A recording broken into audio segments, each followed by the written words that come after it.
Alright, fellas.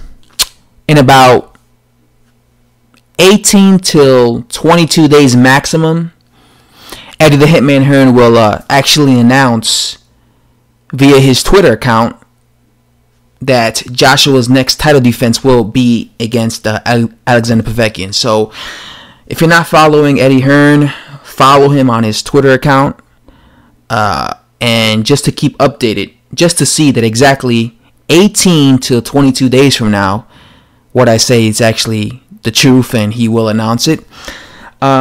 So you guys don't know about this yet because obviously he hasn't announced it yet. It hasn't been confirmed, but it will be confirmed, like I said, 18 to 22 days. Now, since I already know this is going to happen, I'm going to tell you my predictions. Well, I guess not my prediction, but my thoughts of this fight. The fight will be taking place anywhere between August and September. It's going to be taking place in the UK.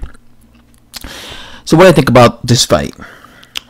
What do I think about this actual fight? I think Anthony Joshua is right now at a stage in his, professional career where he's better than the best version of Alexander Povetkin. I think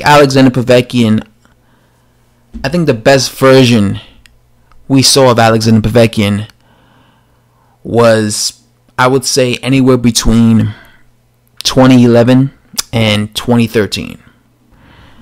Alexander Povetkin was taking drugs, gave him more energy, gave him more endurance, and it seemed to have given him more power. Unfortunately for him, he got caught twice. Stopped taking the drugs.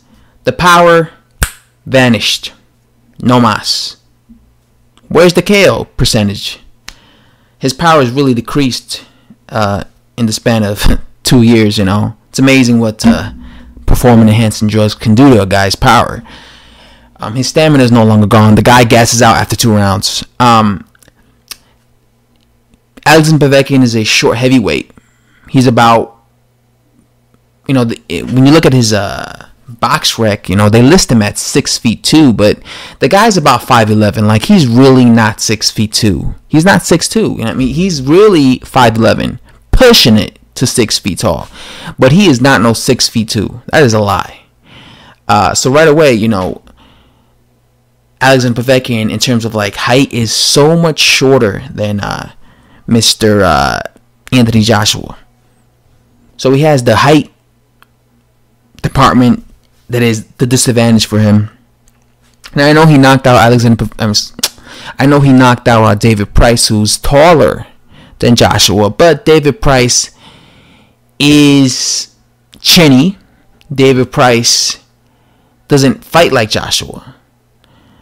He's not as, in my opinion, he's not as good as Joshua.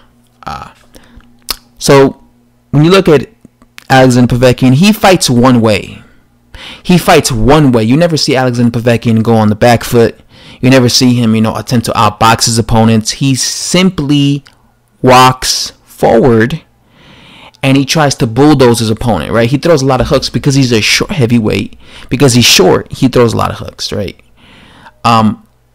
He's never had a good defense, Alexander Povetkin. Alexander Povetkin is very hittable. And one thing I noticed about Alexander Povetkin is he's very accessible to getting hit with uppercuts. Like, if you notice, like, he was getting hit with uppercuts against, Manuel Char. He was getting hit with uppercuts against Marco Huck. He was getting hit with uppercuts against Vladimir Klitschko. He was getting hit with uppercuts against Carlos Takam. Even David Price landed an uppercut. Because he comes in throwing hooks, and because he's a short heavyweight, he tends to lunge forward. When he throws his hooks, he tends to lunge. And the downside to that is he leaves himself exposed to uppercuts. AJ likes throwing uppercuts. I've been seeing it lately in his fights. He's been throwing uppercuts. I know everyone thinks about when he threw that infamous uppercut against Vladimir Klitschko that looked like it decapitated his head. But Even against Joseph Parker, even against Carlos Takam, he throws uppercuts. I noticed that about him. I noticed that about his whenever he's fighting guys who attempt to go on the inside against him, he tends to throw uppercuts. Perfect for someone like Alexander Povetkin, because Alexander Povetkin is basically made to order to get hit with an uppercut because he lunges in. So I predict you're going to see Alexander Povetkin get hit and rocked by an uppercut. That's like one of my biggest things that I think is going to come to fruition. I think, and remember I said this now. Remember I said this. When you see Alexander Povetkin get rocked or stunned, or he looks like he's on Queer Street with an uppercut, that basically happened when he got hit by an uppercut. Just remember who was the one who said this. Remember that Wrecked by Mcgregor was the one that said, watch Alexander Povetkin get rocked by an Anthony Joshua uppercut. Remember I said this. So and then give me credit. Come back to my post-fight and video of that fight and be like, man, McGregor, I remember when you said in your video months ago that Alexander Povetkin was going to get rocked by an uppercut. Alexander Povetkin is very stubborn the way he fights. When he gets hurt, he wants to pounce on his opponent. I only believe that the only way this man could win, as you guys know, when it comes to cash cows, Joshua, he gets a lot of help by referees. So don't be surprised if a referee intervenes and tries to separate, because Alexander Povetkin is going to have to try and get on the inside to get close to Joshua. Do not be surprised if a referee, remember I said this too, do not be surprised if a referee jumps in and prevents him from, or prevents Povetkin from getting on the inside. Again, these referees tend to help Joshua. They tend to help him. The guy has the referees in his pockets in the UK. So they're not going to give Povetkin any favors. Povetkin's not going to win a decision also because, again, cash cow, money maker, everybody wants to see him against Wilder. They're going to rob him if he deserves to win the fight. But like I said, that's not going to even happen because Povetkin's not going to make it past round 12. Povetkin's going to get stopped around round 8. I predict because Joshua's a killer. So when he hurts Povetkin, he will finish him off. The referee might even jump in, prematurely. All these things are going to come to fruition. You can hate on my, prediction all you want, or my thoughts, and maybe you disagree, maybe you agree. But if you disagree, that's your opinion. This is just an opinion. It's not a fact, It's just an opinion. But I tend to get my opinions right. So that's all I'm saying. So yeah, I don't think you're ever going to see Povetkin hurt. Matter of fact, I wouldn't be shocked if, I'm going to say it. I wouldn't be shocked if Joshua destroys Povetkin in 3 rounds. And what I predict is going to happen, the outcome, the aftermath of this fight between Povetkin and Joshua, I predict there's going to be a bunch of channels kissing Joshua's ass, especially if he destroys Povetkin, praising him. Oh, what he did was such a great feat. He beat Povetkin, yada, yada, yada. He beat Povetkin. That was a amazing victory. As I said, Povetkin is a good fighter. But he's past his prime now. He's past his prime, and he's off the juice.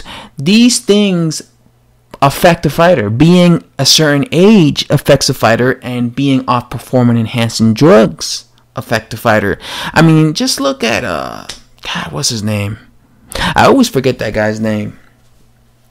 The dude that knocked out David Price, and he got caught with steroids.